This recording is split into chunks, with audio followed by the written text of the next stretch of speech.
Hello all, இன்னைக்கு நடந்த SA எக்ஸாமோட இங்கிலீஷ் ஆன்சர் கீ தாங்க பார்க்க போகிறோம். பார்க்கலாமா? ஃபர்ஸ்ட் கொஸ்டின் பாருங்கள். Identify the correlative conjunction. So 4 ஆப்ஷனில் எது கோரிலேட்டிவ் கன்ஜெக்ஷனுக்கான கீவேர்டு கேட்டிருக்காங்க? Option B either or, neither nor, இதெல்லாமே கோரிலேட்டிவ் கன்ஜெக்ஷன் தான். 82 பாருங்கள். Choose the error free sentence. So இதுக்கான ஆன்சர் வந்து ஆப்ஷன் டிங்க. Deva forgot to post the letter. Infinitive gerund base பண்ணி கேட்டிருக்காங்க. ஸோ இதுக்கான ஆன்சர் ஆப்ஷன் டி. தென் 83 பாருங்கள். Again choose the error free sentence. So இதுக்கு ஆப்ஷன் சி தாங்க answer. I have great respect for his learning. For வரும். Then 84 பாருங்கள். இடியம்கான meaning கேட்டிருக்காங்க. He made light of his friends warning. நமக்கு 6 to 10th மோஸ்ட்டாக idioms கேட்கல. பட் இது நமக்கு கெஸ் பண்ணுற மாதிரி தான் இருக்குது. ஸோ ஃப்ரெண்டுடைய வார்னிங்கை அவங்க வந்து அவ்வளோ சென்சிட்டிவாக எடுத்துக்கலன்னு சொல்கிறாங்க. ஸோ அப்படின்னா ட்ரீட்டட் லைட்லி. ஓகேவா? தென் 85 பாருங்கள். கொஸ்டின் டேக் கேட்டிருக்காங்க. I am a very honest person இருக்கா? இதுக்கான டேக் என்ன வரும்? இங்கே ஆம் வந்துட்டுருக்கு. ஸோ நமக்கு எப்போவுமே ஆம் வந்துச்சு அப்படின்னா ஆர் தான் வந்துட்டு இருக்கணும். ஸோ இங்கே நமக்கு சென்டென்ஸ் பாசிட்டிவ் அப்படின்றதுனால நாட் இருக்கணும். தென் ப்ரோனவுன் வந்து நமக்கு ஐ இருக்குது. ஸோ ஆரண்ட் ஐ தான் ஆன்சர். கிளியராக இருக்கா? அடுத்தது 86 பாருங்கள். ப்ரிப்போஷன் கேட்டிருக்காங்க. Venu has been studying will dash childhood. இங்கே கீவேர்டு என்னது? Has been studying. ஸோ நம்ம டென்ஸ்லேயே பார்த்துருப்போம். ஹேஸ் பீன் ஸ்டடிங் இதெல்லாம் வந்துச்சுன்னா சின்ஸ் இல்லைனா ஃபார் தான் வரும். இந்த இடத்துல சைல்டுஹுட்டில் இருந்து வேணு வந்து நல்லா படிச்சுட்டு இருக்கான்னு சொல்கிறாங்க. ஸோ சின்ஸ் தான் ஆன்சர்.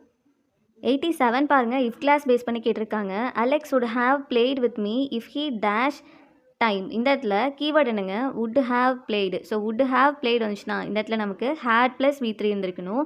ஸோ ஆப்ஷன் பி தான் ஆன்சர். ஸோ நமக்கு அதாவது மெயின் கிளாஸும் சபார்டினேட் கிளாஸும் மாற்றி கொடுத்துருக்காங்க. If he had time Alex would have played with me. ஓகேவா? தென் 88 பாருங்கள். ஆக்டிவ் வாய்ஸ்க்கு சேஞ்ச் பண்ண சொல்லியிருக்காங்க. His shoulder was hurt in an accident. So இந்த இடத்துல his shoulder was hurt in an accident அப்படின்னு சொல்லி நம்ம பிரிப்போமா? ஸோ இங்கே நமக்கு இது ஆப்ஜெக்டாக இருந்திருக்கும், இது சப்ஜெக்ட், இது வந்து வேர்பாக இருந்திருக்கும். ஏன்னா இது ஒரு பாசிவ் வாய்ஸ். ஸோ நமக்கு மாறும்போது சப்ஜெக்ட் தான் ஃபர்ஸ்ட் வரணும். So in an accident hurt his shoulders. ஓகேவா? இது சப்ஜெக்ட், இது வேர்ப், இது வந்து நமக்கு ஆப்ஜெக்ட்டுங்க. ஸோ ஆப்ஷன் டி தான் ஆன்சர். தென் 89 பாருங்கள். சேஞ்ச் இன்ட்டு இன்டெரக்ட் ஸ்பீச்சாக மாற்ற சொல்லியிருக்காங்க.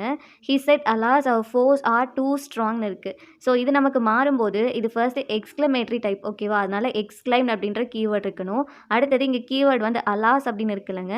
இது வந்து சோகமான விஷயங்களை சொல்கிறதுக்கு தான் நம்ம இந்த வேர்ட் யூஸ் பண்ணுவோம். ஸோ இதுக்கான கீவேர்ட் பாருங்கள். சேட்லி அப்படின்னு இருக்குது.